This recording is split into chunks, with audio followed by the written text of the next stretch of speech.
E nessa semana, a morte súbita da jovem Letícia Calimã Batiste, de 20 anos, lá em Vila Nova do Imigrante, chamou a atenção para o mal súbito entre os mais jovens.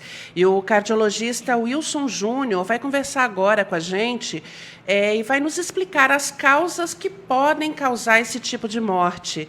Doutor Wilson, bem-vindo, obrigada por estar aqui com a gente, por aceitar nosso convite. Uma boa tarde. Boa tarde, muito obrigado pelo convite. Boa tarde a todos os ouvintes, né? É sempre um prazer estar aqui dividindo o conhecimento médico com vocês. Ei, doutor, boa tarde. Eu até falei uma coisa errada aqui no início e vou até me corrigir. A gente sabe que o mal súbito não é uma doença. Eu até falei na escalação que como doença não é. Mas como que ele se caracteriza? O que é o mal súbito?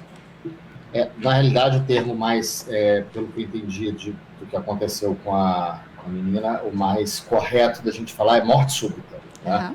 Essa coisa de você subitamente perder a vida, perder a consciência e morrer, né? Isso, na verdade, é sempre associado, de uma maneira geral, a doenças do coração exclusivamente, mas há outras causas que podem causar isso, né? No contexto extra-hospitalar, né, no contexto fora do hospital, a causa mais comum definitivamente é o coração e as arritmias que são ligadas às vezes a infarto ou arritmias que são primárias mesmo, que elas são já a doença primária que a gente está vendo do coração. Sem dúvida pela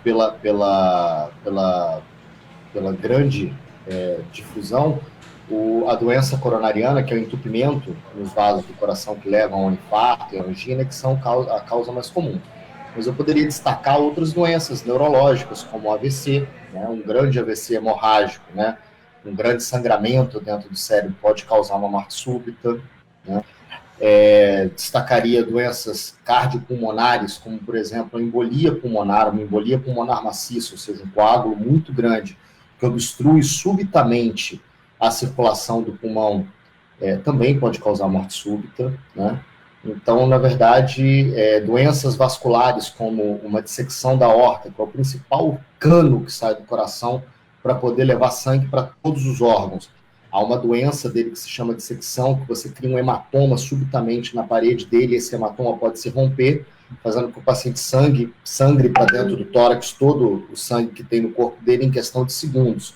Então, na verdade, é um conjunto de doenças, né, que podem levar como um evento final a morte súbita.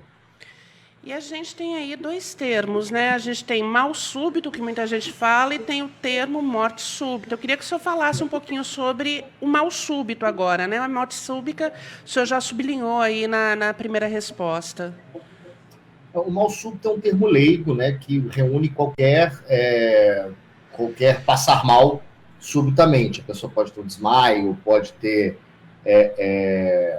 outros eventos, e acaba sendo colocado como mal súbito esse conjunto de eventos. Mas não é um termo médico, não é um termo que a gente utilize na prática médica, não. Na verdade, mal súbito na prática médica acaba sendo associado a qualquer doença aguda, qualquer distúrbio agudo que possa acontecer. A população às vezes chama de mal súbito aquele desmaio que as pessoas têm às vezes, né? E esse desmaio também, assim como a morte súbita, vai ter várias causas neurológicas, causas cardiológicas, um conjunto de doenças também. Doutor, a gente vê muito esse tipo de morte súbita entre jogadores de futebol, que são geralmente pessoas novas que praticam atividades físicas. Quem que pode sofrer essa morte súbita? Nesse caso dos atletas, a causa mais comum são doenças cardiológicas, né? Algumas doenças poderiam ser que podem ser detectadas no exame bastante criterioso do cardiologista.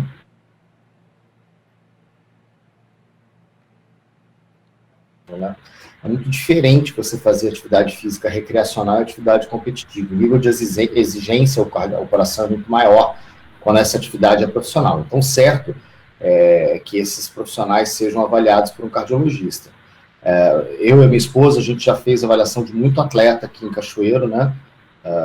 Principalmente para o time local, e a gente já teve a oportunidade de encontrar, por exemplo, arritmias que não eram detectadas pelo paciente antes e que poderiam colocá-lo em risco. tendo que afastá-lo e tal, para que ele pudesse tratar isso e depois voltar à sua atividade profissional, né? Há outras doenças genéticas do coração que levam a arritmias, que também são identificáveis, por exemplo, com o ecocardiograma, que é um exame simples, um ultrassom do coração. Isso tudo passa por uma primeira avaliação do cardiologista. E aí não só para o atleta, se você for olhar os guidelines mais recentes, qualquer adulto que deseje praticar atividade física após os 40 anos, o ideal é que existe uma recomendação de que ele seja avaliado pelo cardiologista, né? Qualquer pessoa em qualquer idade, inclusive crianças e adolescentes que vão praticar atividades físicas em nível competitivo, então aquele garoto que vai jogar futebol lá no clube para poder fazer os peneirões, né, que eles chamam e tal, federados de natação, de outros esportes qualquer, o certo, o correto é que ele tenha uma avaliação do cardiologista, porque justamente há causas que a gente pode detectar, tratar e liberar essa pessoa para poder fazer um esporte com exigência alta do sistema cardiovascular sem que ele tenha risco de óbito. Obviamente não é 100% das coisas que a gente vai conseguir prever, mas a gente consegue reduzir muito o risco desses pacientes. Corro o risco de estar errado, mas assim, pelo que a gente sabe profissionalmente, a maioria desses casos que acabam acontecendo em jogadores de futebol e tal, por mais que sejam em clubes maiores, a maioria deles é justamente por uma negligência a esses cuidados. Você veja, por exemplo, que na NBA, né, a Liga de Basquete Americana, todos por eles serem muito altos e algumas doenças genéticas, esse padrão corporal de quem joga basquete, de ser muito alto, com os membros muito grandes, isso pode estar associado a uma doença genética, né, que é a síndrome de Marfan.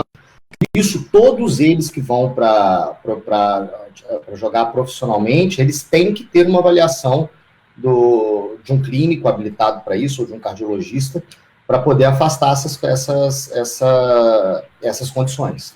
Doutor, deixa eu só pontuar um negócio aqui. Do caso dessa moça lá de Venda Nova, a família falou que ela não tinha nenhuma comorbidade. Então, isso que o senhor falou com a gente mostra que sim, as pessoas que sofrem uma morte súbita, ela tem sim uma comorbidade, ela só não tem conhecimento que ela tem a comorbidade, é isso? Exatamente. Pode ser até alguma coisa que seja muito difícil da gente achar, do ponto de vista de exame e tal, que seja uma desordem mais rara e tal, mas existe uma condição subjacente que faz com que a pessoa morra. Ninguém morre saudável. Isso definitivamente. Agora, voltando à questão dos exercícios também, esses atletas de alta performance, claro, né, eles têm até todo um aparato médico aí que vão ajudá-los a detectar qualquer coisa. Agora, e para as pessoas médias, aquela que quer fazer um exercício no dia a dia, uma pessoa, o senhor falou, acima de 40 tem que fazer alguns exames, mas para fazer uma caminhada tem que fazer esses exames, qual é a indicação do senhor? Então, o ideal é que o exercício físico seja prescrito por um profissional de educação física e tenha avaliação prévia de um clínico ou um cardiologista. Esse é o mundo ideal, né?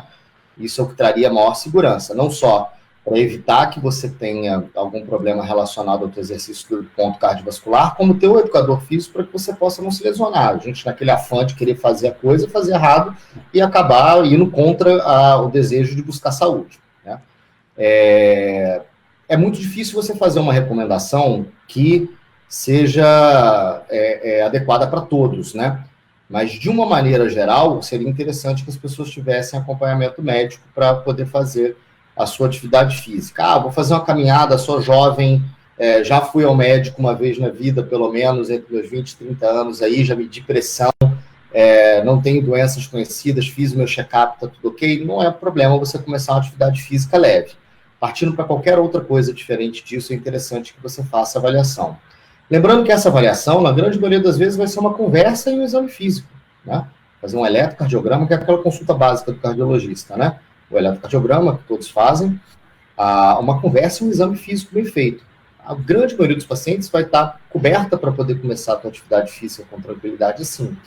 Mas a importância é que, quando a gente faz essa conversa, esse exame físico, a gente vai selecionar dentro desse grupo maior pessoas que teriam indicação de uma avaliação mais aprofundada, com exames simples, como, por exemplo, o teste de esteira, né? Ou até exames mais complexos, como ressonância cardíaca, etc. Então, é muito difícil você achar uma solução one size fits all, né? Serve para de uma maneira geral, qualquer generalização dessa estará errada, né? Mas esses casos acima de 40 anos, atividades competitivas, é documentado em guideline de medicina do esporte. Então, isso não é uma recomendação que vem da opinião do especialista, e sim fundamentada em artigos científicos, né, em acompanhamento em séries de casos, né? Doutor, o próprio nome já diz, né? Morte súbita. Mas mesmo assim, ela apresenta sinais, ela tem sintomas, a pessoa sabe que ela pode estar tendo um quadro de morte súbita ou de mal súbito? Então, duas coisas que são muito importantes para você procurar ajuda médica nesse sentido, e se você tiver algum sintoma que normalmente está ligado à chance grande de óbito, né? É a dor no peito, né? E a falta de ar. Uma falta de ar súbita, você está muito bem, começa a ter falta de ar, e principalmente a dor no peito, principalmente com característica de aperto, peso no peito, irradiando para braço, né, para a mandíbula, para os dentes, que é persistente, que dura mais do que 20 minutos, associada a náusea, né, vontade de vomitar, a vômitos, efetivamente, palidez, suar frio, todos esses são sintomas que podem denotar que você está tendo algum problema cardiológico agudo, né? Então, são sintomas que devem direcionar a procura imediata de atenção médica em um pronto-socorro. E muito, muito importante notar isso, em um pronto-socorro. A gente, no consultório de cardiologia, tem muito esse problema. O paciente com dor no peito súbita, teve uma dor hoje no peito e quer ir no consultório. Não é adequado. No consultório, a gente não vai ter.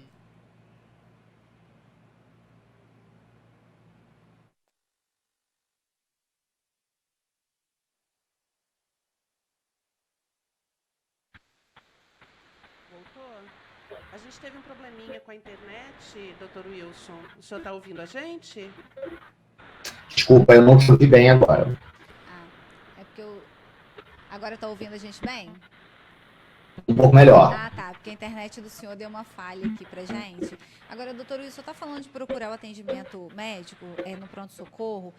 A gente precisa falar de uma outra coisa também. A gente vive um período de pandemia, um período em que a ansiedade cresceu muito entre as pessoas, e a gente sabe que muitos sintomas de ansiedade são parecidos com os sintomas de um infarto, de um ataque cardíaco. Como que a pessoa também sabe diferenciar isso para toda hora que sentir uma falta de ar, uma dor no peito, correr para o pronto-socorro? O áudio está um pouco ruim, mas pelo que eu entendi, vocês estão ressaltando que durante, principalmente a pandemia, mas vem sendo uma tendência que as pessoas estejam mais ansiosas e que alguns sintomas de ansiedade... Vocês me ouvem bem? Isso, estamos te ouvindo. E alguns sintomas de ansiedade podem ser confundidos com doença cardíaca. Pois bem, esse diagnóstico de ansiedade como causador desses sintomas é um diagnóstico de exclusão. Ele precisa ser feito pelo médico após excluir causas clínicas para isso. Fazer o contrário, credenciar esses sintomas, a ansiedade de cara, é colocar a carroça na frente dos burros, é irresponsável. Então é preciso que tenha avaliação médica para que esse diagnóstico seja firmado. A ansiedade, transtorno de ansiedade, é um diagnóstico médico, precisa ter essa avaliação e exclusão de outras causas de doença. Perfeito. Agora, só para a gente terminar aqui a nossa conversa, por que casos como esse que aconteceram lá em Venda Nova, com essa jovem, né, tão nova, 20 anos, 21 anos, a Letícia, por que acontecem? Jovens aparentemente sadios sofrem essa morte súbita, além, é claro, desses fatores hereditários, talvez, ou alguma doença congênita? O mais comum seria uma doença congênita, né, alguma predisposição, alguma síndrome congênita que faça com que a pessoa jovem tenha esse evento de morte súbita, né. A maior causa de morte súbita, por exemplo, entre atletas, que vocês me perguntaram, do coração, é a cardiopatia hipertrófica, é uma condição genética em que você nasce com uma alteração cardíaca que favorece você ter arritmias fatais. Então, esse é um caso. Outro caso que a gente vê muito em jovem como causa de morte súbita é aneurisma cerebral. Ele está lá, a gente não detectou porque o paciente nunca teve antes algum sintoma que direcionasse a busca e a gente não tem como buscar isso numa população inteira, né? mas ela pode ter lá um aneurisma cerebral, e esse aneurisma romper, ela morrer subitamente. Então, são desordens, na grande maioria, congênita, e dificilmente ligadas a algum hábito, alguma coisa, quando é em muito jovem, porque não houve tempo de exposição para isso. No contexto do Covid, a gente provavelmente vai ver um aumento de incidência de algumas arritmias por conta do acometimento que o Covid faz do coração, né, a miocardite, que em algumas séries de estudos, a gente vê mais 50% de pessoas assintomáticas com alteração na ressonância, com cicatriz cardíaca na ressonância. Então, isso é um fator que favorece arritmias, e pode ser que a gente veja um aumento desse tipo de arritmias com o tempo, mas só o tempo vai dizer. É importante, quem já teve COVID, mesmo de forma assintomática, está procurando um clínico geral para ser ou não encaminhado aí para um cardiologista, né? Definitivamente. Quem teve COVID leve posteriormente para ver as manifestações da síndrome pós-Covid. E quem teve Covid moderado a grave, que basta ter tido necessidade de internação para você ser considerado moderado, e grave, se você teve necessidade de oxigênio em dose alta, ou foi para UTI, ou foi entubado, grave é mais fácil, né? Mas se você foi internado, você apresentou uma forma pelo menos moderada. Esse precisa ser avaliado pelo especialista, pelo cardiologista, e por muitas vezes o pediatra, uma avaliação conjunta, né? Principalmente no contexto de voltar à atividade física, justamente por esse dano assintomático que pode acontecer no coração do paciente que teve Covid e precisa ser avaliado por um cardiologista para que ele possa voltar à atividade física com vistas à promoção de saúde, mas com segurança. E a segurança em relação a justamente isso que a gente está conversando, de ter um evento de morte súbita. Perfeito. A gente conversou então com o cardiologista Wilson Júnior. Ele falou um pouquinho sobre o que pode causar a morte súbita, né? Fatores genéticos, fatores ambientais, ou quiçá até mesmo, né, o coronavírus, uma infecção pela Covid-19 aí, que pode dar essa miocardite aí e chegar nesse fim aí, né, na morte. Doutor Wilson, queria agradecer muito sua participação aqui com a gente. Obrigada, e as suas considerações.